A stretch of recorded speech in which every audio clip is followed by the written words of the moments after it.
Halo penonton setia channel Adam Lucius.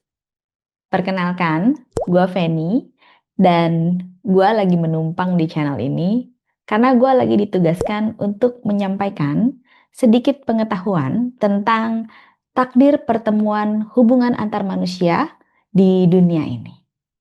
Jadi tentang pengetahuan ini akan gue sampaikan berdasarkan dari beberapa sumber artikel dan buku yang sudah gue baca, serta dari beberapa pendapat ahli psikiater maupun spesialis kejiwaan spiritual manusia. Seperti contohnya Carl Jung, terus Charlene Liset atau Christina Lopez. Dan juga data pembanding lainnya berupa data empiris dan pengalaman pribadi gue juga. Jadi, setelah gue mempelajari tentang takdir pertemuan hubungan antar manusia ini, gue menemukan dua kategori takdir pertemuan manusia. Yang pertama adalah karmic relationship, atau biar lebih gampang nanti ke depannya gue ucapkan hubungan karmik. Dan yang kedua itu adalah soul family atau kelompok yang sejiwa.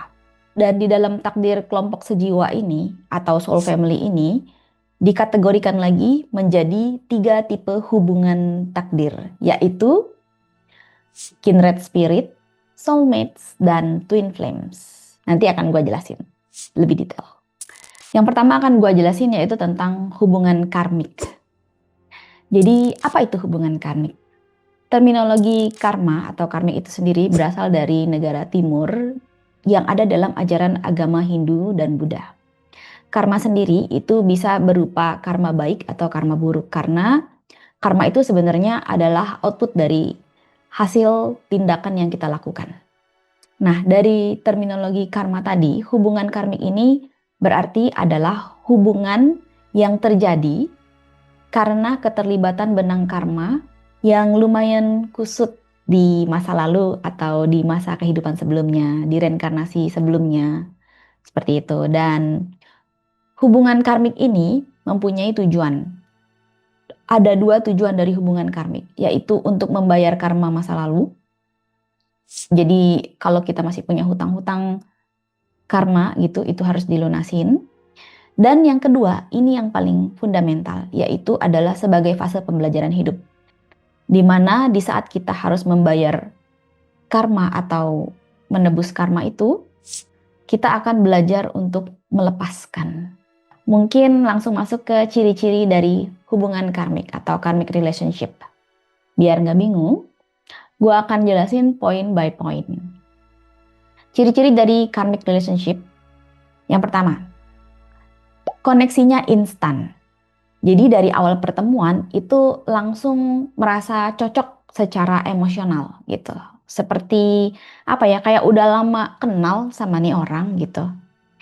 Nah, pada saat itu tuh sebenarnya sejujurnya secara alam bawah sadar atau jiwa kita itu memang sudah saling kenal karena kita sudah pernah eh, punya siklus hubungan yang agak ruwet gitu ya di kehidupan sebelumnya. Jadi ada rasa memang kayak kok kayaknya udah pernah kenal gitu loh.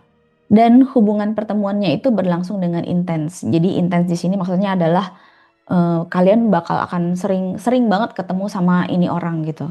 Kayak kok kayaknya ketemu terus gitu, dan apa ya, daya tariknya itu biasanya kuat banget gitu karena ada kecocokan di awal gitu.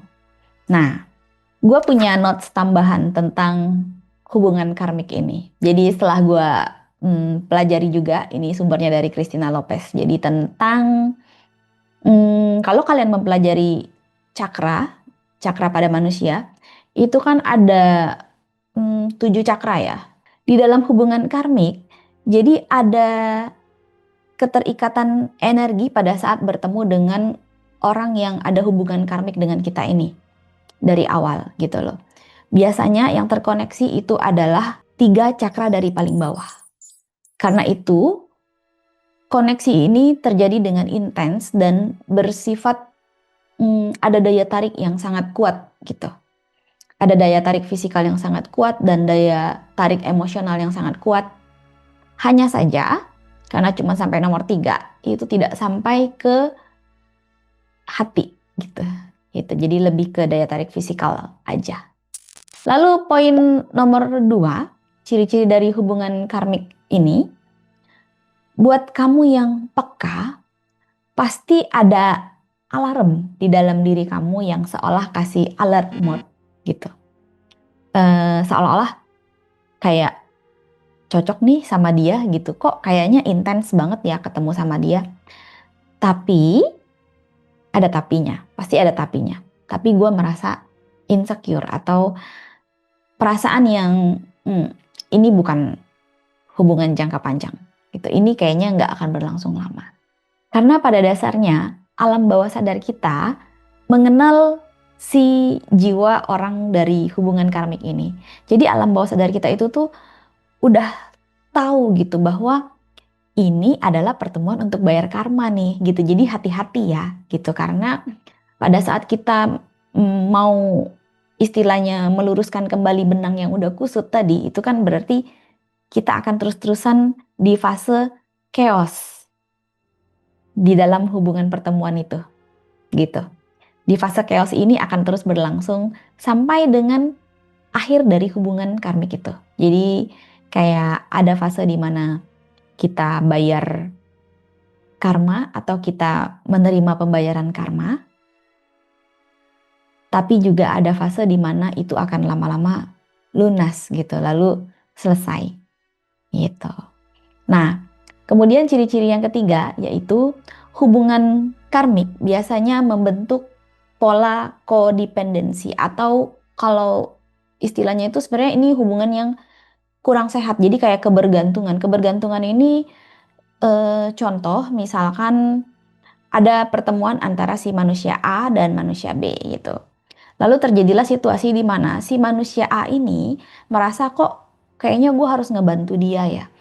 Kok kayaknya dia ini butuh banget pertolongan gue gitu. Jadi harus gue tolong gitu. Karena ada di kondisi fase yang pas banget, kok di fase itu orang ini butuh pertolongan dan gue ada dan gue lagi bisa menolong gitu. Nah, kemudian si manusia B akan merasa gue nggak akan bisa nerusin hidup gue kalau seandainya gue nggak ketemu si manusia A ini gitu. Jadi di sini ada sifat kebergantungan yang kuat gitu. Ada tambahan juga dari gue bahwa bukan berarti si manusia A dan manusia B ini udah pasti dulu pernah berseteru atau pernah ada sesuatu gitu. Bisa jadi juga si manusia B ini hanyalah sebagai wadah untuk si manusia A membayar karma. Karma kolektif. Nggak selalu setiap pertemuan yang kusut itu kayak harus ketemu satu persatu gitu. Bisa jadi satu orang manusia B ini bisa menjadi wadah untuk membayar karma kolektif keseluruhan. Itu juga bisa. Soal karma ini kita nggak bisa ukur pakai logika kita sejauh apa, sedalam apa, dan selama apa nih gue harus bayar karma dan sebanyak apa. Itu kita nggak bisa ukur. Jadi kita jalanin aja gitu kalau memang sudah ketemu dengan si hubungan karmik ini. Nah, kemudian ciri-ciri yang keempat, selalu terjadi pola konflik yang berulang. Ini membuat hubungan karmik terasa seperti roller coaster, melelahkan banget. Kedua pihak akan merasa lelah di titik tertentu karena kebergantungan tadi. Jadi kayak ada rasa capek gitu ya. Nah, kalau dalam pasangan gitu kadang-kadang ada yang kenapa sih putus nyambung gitu. Jadi kayak love hate relationship gitu. Dan biasanya ujung-ujungnya memang kalau terus-terusan dipertahankan dan kita tidak mempelajari pembelajaran dalam hubungan karmik itu akan berubah menjadi hubungan yang toksik. Poin yang kelima, ciri-ciri hubungan karmik itu adalah seperti poin nomor 2 tadi yang udah gue jelasin, ada rasa insecure tadi, karena memang hubungan karmik ini tidak untuk selamanya. Jadi istilahnya secara energi kalau udah lunas ya udah gitu. Jangan diterusin fase hubungan ini. Kalau kita memaksakan kayak terus dipaksakan untuk saling terlibat atau misalnya kebergantungan itu terus-terusan sampai kedua pihak tidak bisa melepas kebergantungan itu akan menjadi hubungan yang tidak sehat. Dan ujung-ujungnya cuman diri kita penuh dengan negativity aja gitu. Jadi kayak negatif terus bawaannya gitu kalau sama dia. Siapa aja orang-orang yang kita temui yang bisa masuk dalam kategori hubungan karmik? Yaitu siapa aja guys, semua orang yang kita temui, tapi yang memang hubungannya itu terasa seperti kok konflik terus gitu, kok gitu adu jotos terus, tapi nggak bisa pisah begitu aja gitu, susah pisahnya gitu. Bisa jadi teman dekat yang langsung jadi sahabat dalam waktu singkat, bisa jadi mungkin kalau kalian flashback mantan-mantan pacar gitu atau pasangan yang sekarang, kalau memang kalian sering apa ya, kayak kucing dan anjing gitu, nggak pernah akur gitu. Terus bisa juga saudara kandung, saudara jauh, bahkan bisa jadi orang tua sendiri kalau memang hubungan kita dengan orang tua itu tampak seperti konflik yang terus-menerus gitu. Tapi apakah eh, hubungan dengan misalnya dengan keluarga itu selesainya itu dengan cara kayak memisahkan diri gitu? No, sebenarnya gini, kita ingat lagi dari tujuan dari hubungan kami yang tadi gue bilang gitu, sehingga di dalam hubungan itu kita tidak bisa memaksakan ending. Sebenarnya kalau dalam hubungan karmik ini kita memang bayar hutangnya belum lunas, di mana kita nggak tahu itu sampai kapan. Kadang-kadang kita tidak bisa ngitung, tapi kita bisa merasakannya. Alam bawah sadar kita itu akan memberi sinyal sebenarnya ke kita.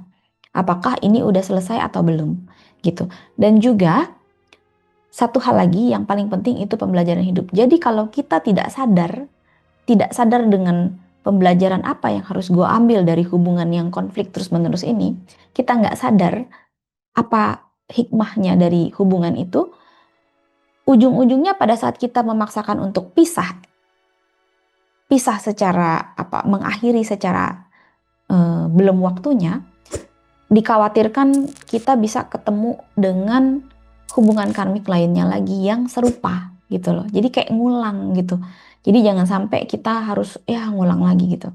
Jadi lebih baik kita selesaikan dengan kesadaran kita yang benar-benar ikhlas gitu. Jadi selesainya itu harus benar-benar ikhlas dan tulus.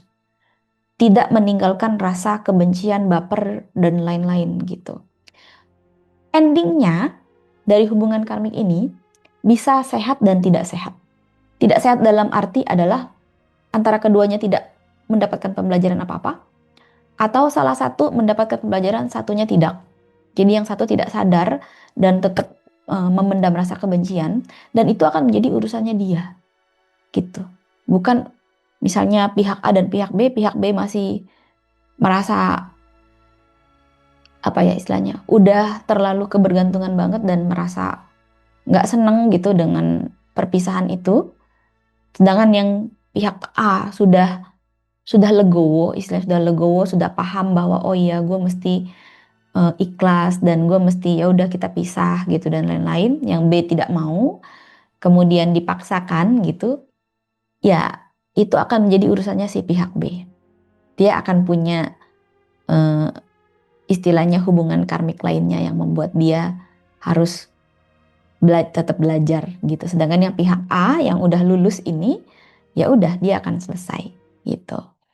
Nah, kemudian apakah dengan saudara itu berarti kita pisah selamanya, atau dengan keluarga misalnya ini ada hubungan karmik dengan keluarga? Belum tentu.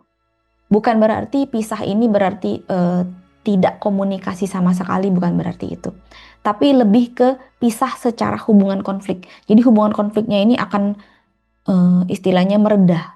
Meredah karena udah istilahnya sama-sama tidak, udah mulai ketemu jalan untuk tidak kebergantungan lagi. Gitu. Ini akan meredah. Yang satu yang pihak kebergantungan akan merasa udah lebih mandiri, dan pihak yang membayar karma ini udah akan merasa oke, gue rasanya udah cukup deh gue bayar hutang ke dia gitu, kayak atau rasanya udah cukup dah gue ngajarin dia gitu, ya udah gitu. Nah, di saat fase ini mungkin pertemuannya jadi tidak intens lagi, istilahnya pasti ada perpisahan gitu ya, entah itu pindah rumah atau pisah tempat atau bagaimana, tapi tetap ada komunikasi. Sebagai relasi keluarga itu sangat tetap penting ya guys gitu. Bukan berarti kita stop komunikasi sama sekali, tapi lebih ke kita tidak terlibat lagi terlalu dalam di dalam eh, masalah atau problematika hidup orang itu gitu. Nah, saran dari gua, Kalau kebetulan kalian menyadari bahwa ini adalah hubungan karmik gitu ya, atau ada rasa insecure kayak ini kok ada alarmnya nih, kayaknya gue sama dia konflik terus, gue agak ragu-ragu nih gitu, atau ada keraguan-raguan lah gitu ya.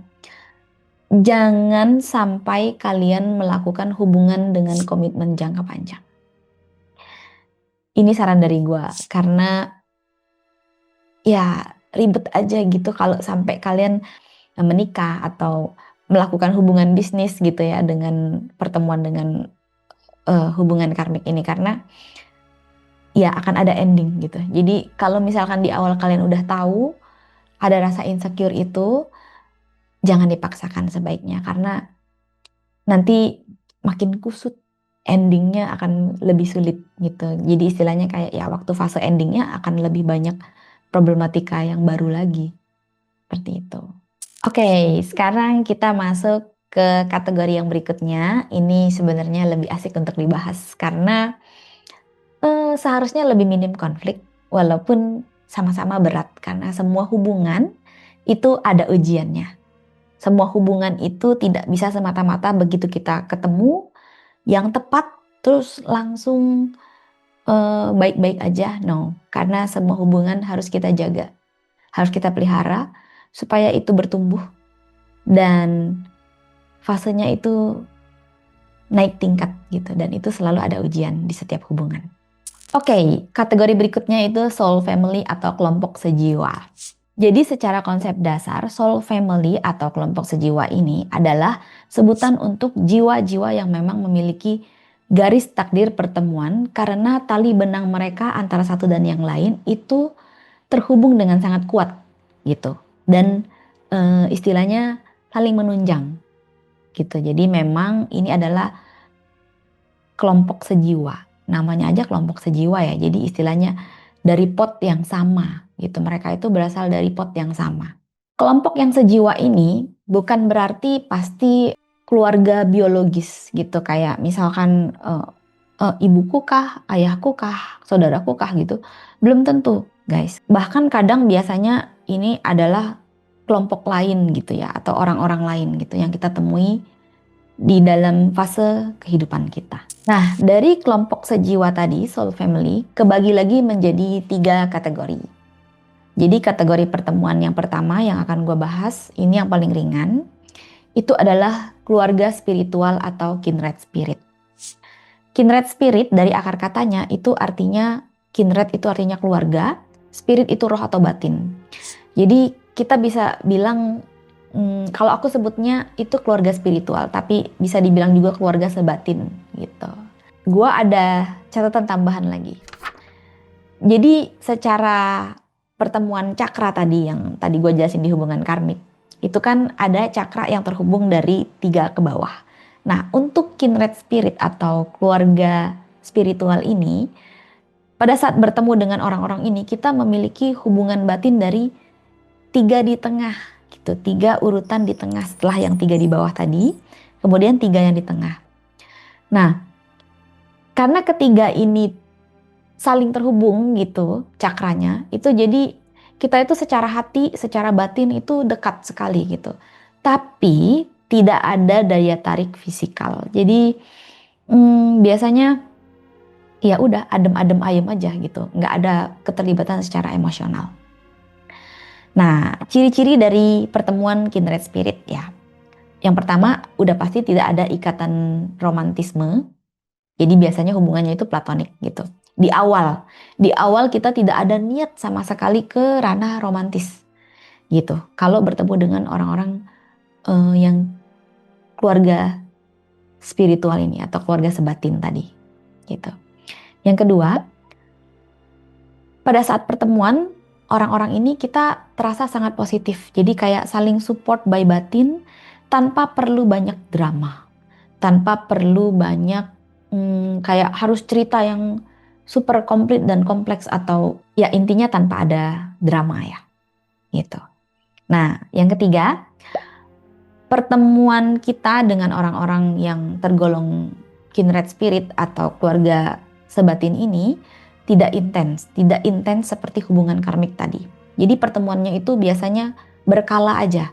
Tapi kalau pada saat kita bertemu itu kayak saling ngecas energi gitu. Jadi pada saat bertemu itu kita ngobrol yang ringan-ringan, terus sama-sama ngobrol tentang spiritual, dan kita nggak perlu banyak cerita tentang drama-drama kehidupan kita. Jadi ceritanya pun minim sekali. Mungkin kita cerita cuman permukaan atasnya aja gitu.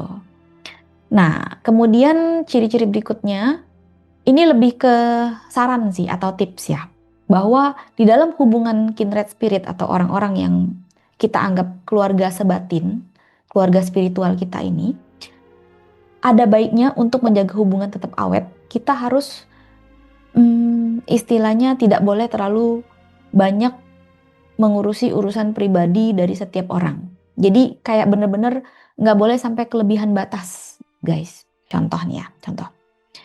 Apabila ada salah satu teman yang kita anggap ini adalah teman spiritual atau teman sebatin, dia punya problematika hidup atau lagi di dalam ujian hidupnya, kita cukup dengan memberi saran dan mendoakan. Dan kita nggak perlu ikut terlibat terlalu ke dalam problematika atau ujian hidup dia. Jadi istilahnya kita harus membiarkan dia menyelesaikan ujian dia secara mandiri. Dan kita hanya perlu memberikan banyak dukungan moral. Seperti itu. Jadi kalau misalkan kita terlalu banyak terlibat, itu takutnya malah menjadi benang kusut atau malah nantinya menjadi hubungan karmik. Gitu. Jadi untuk supaya si hubungan kindred spirit ini tetap sehat gitu, kita memang benar-benar istilahnya jangan sampai terlibat terlalu jauh gitu. Jadi memang lebih ke beri dukungan moral, beri dukungan moral. Jadi kayak kita selalu ada untuk mereka di saat mereka berkeluh kesah atau memerlukan saran, solusi gitu. Kita bisa untuk itu, tapi kita tidak terlibat ke situ. Apalagi sampai menjadi hubungan romantis. Nah, biasanya kalau dari teman spiritual ini terus menjadi hubungan romantis, eh, mungkin bisa dia ternyata adalah pasangan sejati kita. Tapi mungkin juga kalau dipaksakan itu malah jadi hubungan karmik. Jadi sebelum kita mengetahui dengan jelas banget hubungannya ini apa, ya sebaiknya pelan-pelan ya, bertahap aja gitu, pelan-pelan. Intinya kindred spirit atau keluarga sebatin ini adalah hubungan tentang berada di level frekuensi batin yang sama. Jadi, apabila frekuensi batinnya sudah tidak sama lagi, itu sangat mungkin banget hubungan ini selesai atau berganti personel, berganti orang. Gitu. Karena pada saat kita bersama dengan suatu kelompok yang sebatin, sejiwa di frekuensi batin yang sama, itu berarti kita di fase ujian yang beriringan gitu, ujian hidup yang beriringan. Levelnya sama. Tapi apabila ternyata seiring waktu ada beberapa orang atau ada satu dua orang yang istilahnya nggak naik-naik level gitu ya. Misalnya mereka ya udah cuman berada di situ-situ aja gitu, nggak ngikutin ujian hidupnya atau nggak lulus-lulus gitu ya. Itu sangat mungkin sekali personel itu akan tergantikan dengan orang lain yang di level yang sama dengan kita gitu. Jadi sangat mungkin sekali hubungannya itu bisa berakhir, tapi bukan ending yang dramatisir kayak di hubungan karmik tadi gitu loh. Biasanya endingnya ya udah gitu, lost contact aja atau lebih sedikit aja komunikasinya. Nah, kandidatnya untuk kindred spirit ini siapa aja? Itu bisa dari teman-teman baru yang baru kamu kenal, bisa juga dari komunitas agama atau komunitas yang seiman, saudara kandung, saudara jauh, atau juga orang tua yang bijaksana. Itu juga bisa. Nah, berikutnya yang ditunggu-tunggu nih. Tentang soulmate atau pasangan sejati.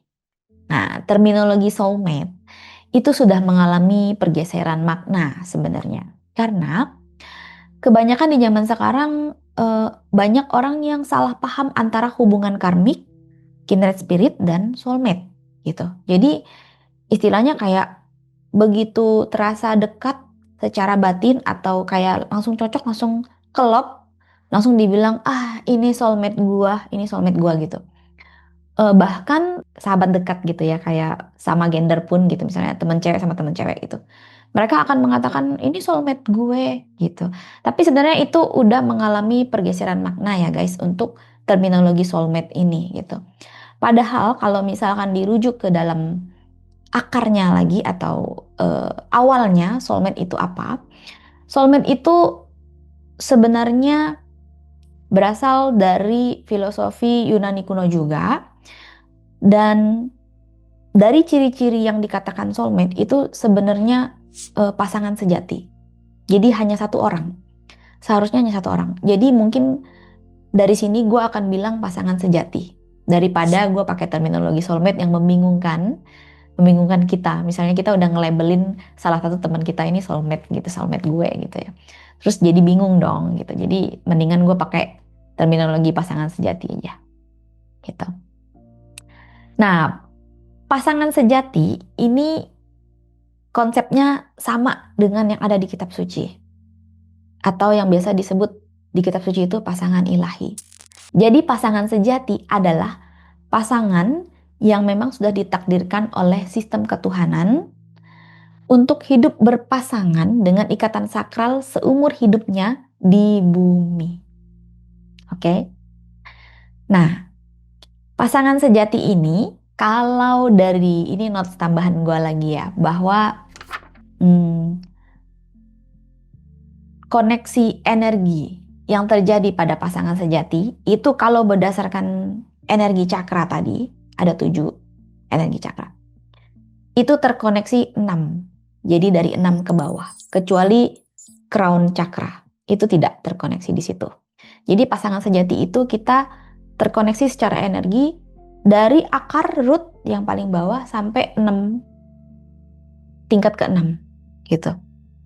Nah, itulah yang menjadi tolok ukur bahwa wah ini pasangan sejati gua, karena secara energi kalian semua terhubung gitu. Terhubung gitu dari daya tarik fisikal, dari energi hati, dari pada saat ngobrol gitu kan. Bikin apa? Butterfly in my stomach gitu. Jadi kayak ya bikin berbunga-bunga gitu. Oke, kemudian ini ciri-cirinya pertemuan pasangan sejati. Oke. Dari awal hubungan terasa nyaman, secure, tanpa perlu ada banyak usaha. Jadi nggak perlu usaha berlebihan guys. Kalau udah ketemu pasangan sejati itu kita langsung kayak sama-sama nyaman. Nah, kemudian ciri-ciri yang kedua, itu kita bisa dengan cepat saling terbuka tanpa ada rasa perlu khawatir akan dihakimi. Itu jadi kayak karena saking nyamannya, pada saat kita ketemu itu, kok gue gampang banget ya kebuka sama ini orang gitu misalkan gitu ya. Si pihak A dan pihak B akan merasa, oke, gue bisa jadi apa adanya. Gue bisa apa adanya dengan orang ini. Tanpa gue harus khawatir. Apapun. Gitu. Kemudian ciri-ciri yang ketiga, si pihak A dan pihak B ini akan merasa banyak sekali perbedaan. Dari karakter, hobi, kemampuan, kapasitas, dan lain-lain gitu ya. Tapi dengan banyaknya perbedaan ini yang terlihat sepertinya nih 180 derajat dari gua gitu, malah menjadi daya tarik gitu, atau apa ya, kayak malah terpikat gitu karena perbedaannya itu. Jadi istilahnya memang pertemuan pasangan sejati ini untuk saling melengkapi gitu. Dan yang keempat, hubungan yang terjalin biasanya tidak posesif atau tidak kebergantungan seperti yang di hubungan karmik tadi. Jadi ini lebih ke interdependensi, atau kalau bahasa alamnya tuh kita tetap bisa menjalani kehidupan dengan mandiri. Kesibukan masing-masing, hobi masing-masing, tetapi di saat kita berjalan bersama, itu kita seperti saling mengisi, saling melengkapi sesuai dengan peran kita pada saat bersama. Seperti itu. Kemudian ciri-ciri yang sebenarnya biasanya bisa kita rasakan juga, yaitu ada dorongan untuk saling terikat dalam jangka waktu yang lama. Jadi ada dorongan untuk komitmen gitu. Kita merasa ingin hidup bersama dalam jangka waktu seumur hidup. Kenapa? Karena sebenarnya secara alam bawah sadar pada saat pertemuan pasangan sejati itu kedua jiwa ini memiliki goal yang sejalan. Goalnya sejalan nih gitu untuk siklus kehidupan yang ini. Seperti itu. Nah, sayangnya ternyata tidak semua orang atau manusia itu bisa bertemu dengan pasangan sejati di dalam siklus kehidupannya. Jadi takdir pertemuan pasangan sejati ini ternyata ada beberapa syarat guys untuk bisa ketemu. Yang benar ya, gitu pasangan sejati yang benar. Karena ingat, kadang-kadang kita bisa salah dengan yang tadi hubungan karmik atau kindred spirit gitu. Tapi untuk pasangan sejati ini ada syarat-syaratnya. Dan kayaknya syarat-syaratnya harus dijelasin deh di Zoom kelasnya Bang Adam nanti, pasangan sejati. Tapi gue kasihin sedikit ya. Salah satunya syarat-syaratnya itu misalnya mungkin memang ada beberapa hubungan karmik yang harus dilalui gitu. Istilahnya kayak harus lulus dulu dari beberapa hubungan karmik gitu. Itu ya sedikit tentang syarat-syaratnya. Syarat lainnya nanti kita bicarakan lebih panjang di Zoom class. Oke, ini pendapat gua. Bertemu dengan pasangan sejati bukan berarti happily ever after, guys. Apakah kalau udah bertemu udah pasti, udah pasti. Ingat yang tadi gue bilang setiap hubungan, setiap relasi itu ada ujiannya masing-masing. Dan fase hubungannya itu harus berkembang, nggak boleh stuck sebenarnya. Fase hubungannya itu harus berkembang, berkembang, dan berkembang mengikuti kondisi yang terjadi di sekitar kita. Kalau misal sampai fase hubungannya itu ya di situ-situ aja, semua orang pasti akan mengalami apa ya, kemandekan atau kayak bosen ya gitu. Kok gue cuma dapet capek doang ya gitu. Jadi memang ada fase fase ujiannya nih. Dengan pasangan sejati pun, udah menikah pun gitu, udah tie the knot gitu, tetep aja ujiannya terus berlangsung. Bukan berarti happily ever after, nggak ada yang namanya happily ever after guys. Di bumi nggak ada ya, gitu. Sebenarnya setelah menemukan pasangan sejati itu sebenarnya adalah berkah sekaligus ujian. Nah, bagaimana kita bisa mempertahankan hubungan ini agar terus naik kelas dengan pasangan sejati sampai dengan waktu yang ditentukan oleh Tuhan selama di bumi. Nanti kita bahas lebih lengkap di Zoom kelas Bang Adam. Oke. Nah, kemudian masuk ke agak berat ini sebenarnya pembahasan tentang kategori yang ketiga di dalam Soul Family. Itu kamu bisa ada pertemuan takdir yang namanya Twin Flames atau kembaran roh. Kalau gue sebutnya kembaran roh, gue lebih suka kayak gitu. Karena gini, terminologi Twin Flames ini sebenarnya akar katanya ada di dalam konsep-konsep kisah mitologi Yunani juga. Ada juga di dalam naskah-naskah kuno seperti Kabalah dan juga naskah kuno Mesir. Mungkin ada banyak yang nggak terlalu familiar dengan kata-kata Twin Flames. Jadi ini saran dari gua, hati-hati buat kalian yang pernah mencari tahu tentang Twin Flames di website-website, apalagi website-website luar yang dari barat gitu ya. Twin Flames ini sempat mengalami perbedaan interpretasi antara seorang spiritualis dan seorang spiritualis lainnya gitu.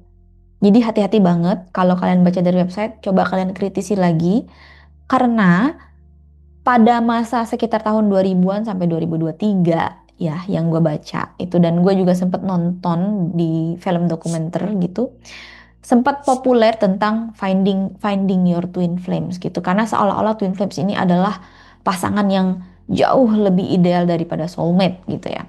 Padahal nggak begitu guys gitu. Karena ya itu pas gue nonton film dokumentasinya itu malah Finding Your Twin Flames ini malah menjadi sebuah cult atau ya love scam lah ya kita bilang gitu. Intinya ya penipuan lah gitu. Jadi kalau misalkan mau gua artikan yang sesungguhnya, twin flames itu apa? Atau kembaran roh ya. Gua lebih suka bilang itu kembaran roh. Karena ini analoginya ya. Analoginya dari beberapa sumber yang gue baca. Analoginya ada satu roh. Satu roh dengan tingkat energi yang besar gitu. Karena saking besarnya kemudian dipisahkan menjadi dua identitas dengan energi yang identikal.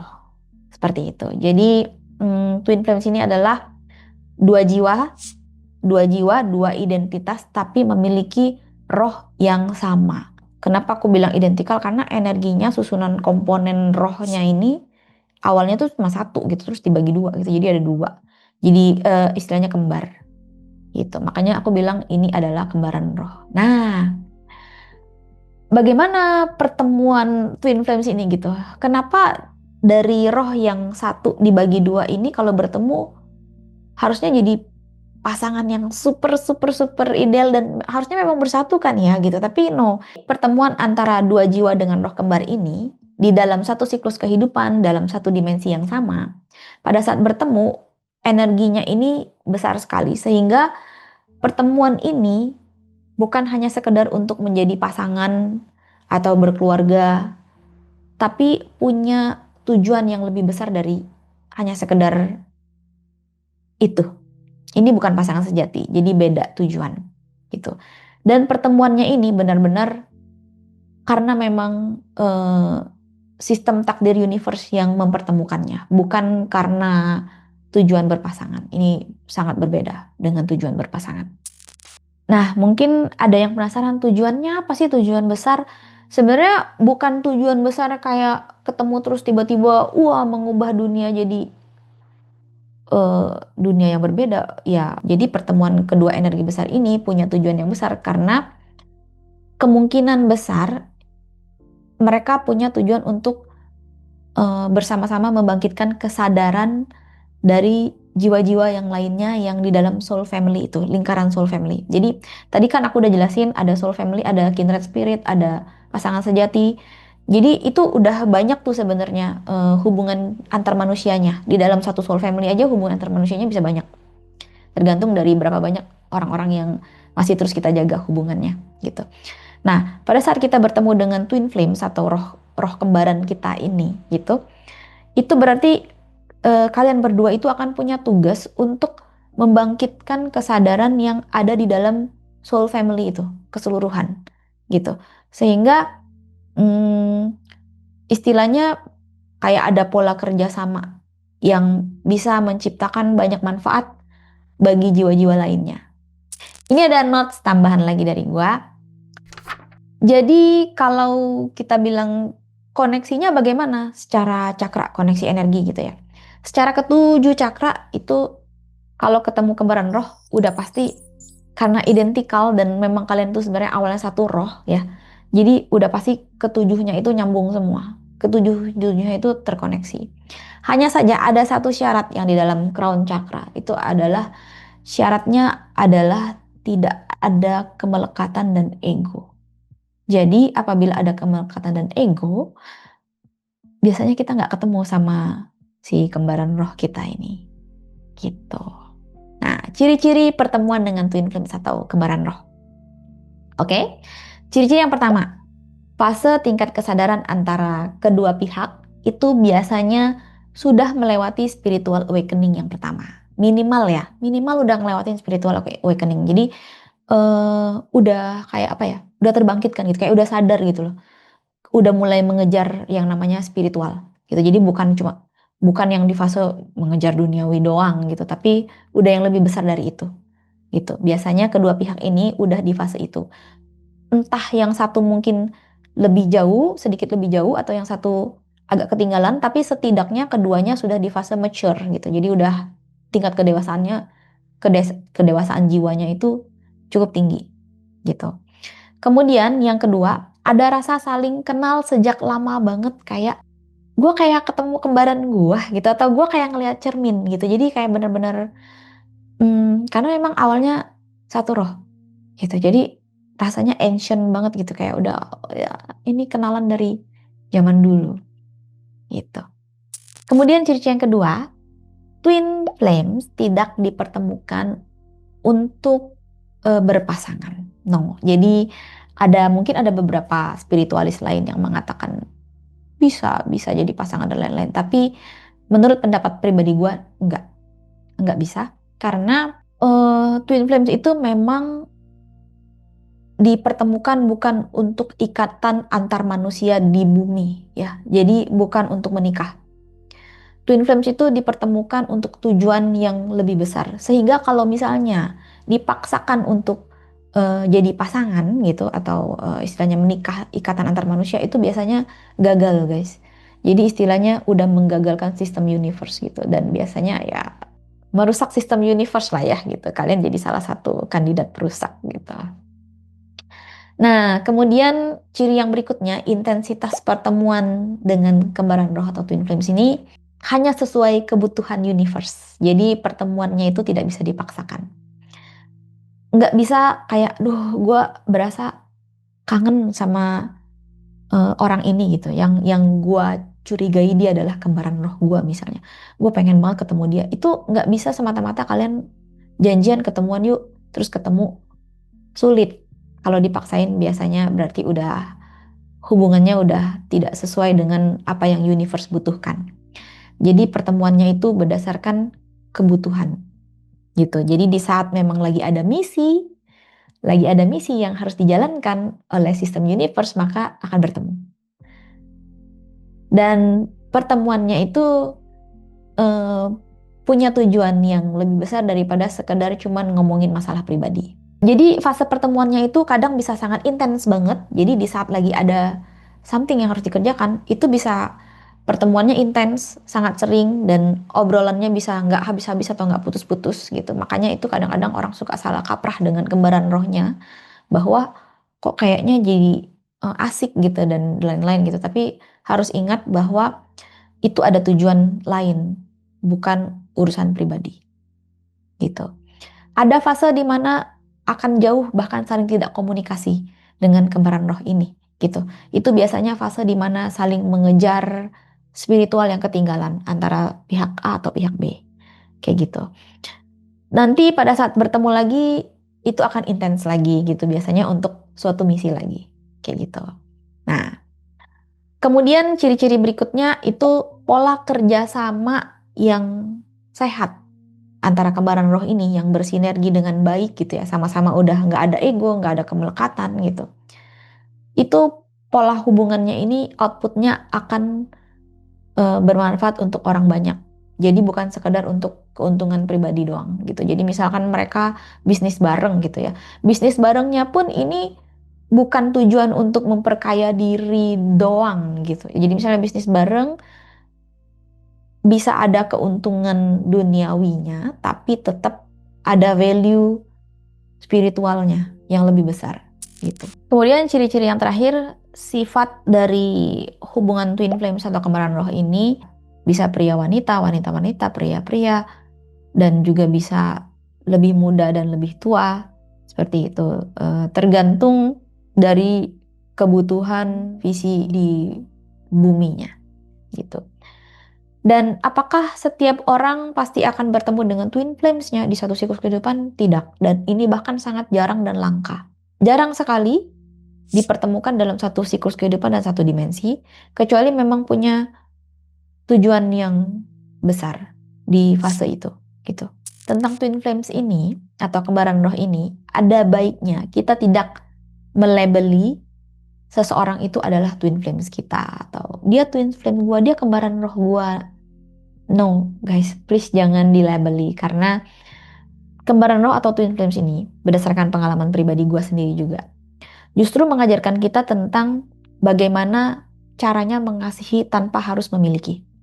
Inilah yang disebut kembaran roh. Jadi kita tetap peduli, care, mengasihi, tapi tidak dalam ikatan antar manusia. Karena kita dipertemukan atau diciptakan satu roh ini sengaja dipisah dari awal, dan memang harus dan memang dipisah gitu. Jadi terpisah gitu lah. Dan ini bukanlah pasangan. Berbeda sama tadi yang konteks soulmate atau pasangan ilahi, itu adalah berpasangan. Saling melengkapi. Sedangkan kembaran jiwa atau kembaran roh ini adalah bukan untuk penyatuan di dimensi bumi gitu. Jadi itu lebih ke untuk suatu tujuan yang lebih besar. Jadi ada baiknya kan kita tidak mencari-cari twin flames, tidak mencari-cari kembaran roh. Tidak perlu dicari karena itu semua adalah by system dari universe itu sendiri yang akan mempertemukan. Apakah memang harus dipertemukan atau belum waktunya atau tergantung tujuannya apa. Seperti itu. Jadi kita tidak mencari twin flames atau kembaran roh. Ini gue cuma menyampaikan untuk supaya kalian tahu ada takdir pertemuan seperti ini loh, tipe-tipenya gitu. Tapi sebagai penutup nih ya, ternyata yang menjadi PR banget buat kita itu adalah mencari pasangan sejati. Itu perlu dicari guys. Jadi walaupun kata orang bilang nggak usah dicari, kalau udah jodoh pasti ketemu gitu atau gimana gitu. Tapi ternyata ada syarat-syarat lain yang harus kita lakukan supaya bisa ketemu, supaya semakin dekat benang pasangan sejatinya untuk klik gitu, oh ketemu gitu. Gitu. Nah, itu gimana biar bisa ketemu pasangan sejati kita? Tunggu di tanggal 1 Februari di kelas Zoom kelasnya Bang Adam. So, cepet-cepet daftar, jangan sampai kehabisan kursi. Sekian dari gua. Thank you sudah mendengarkan sampai sini.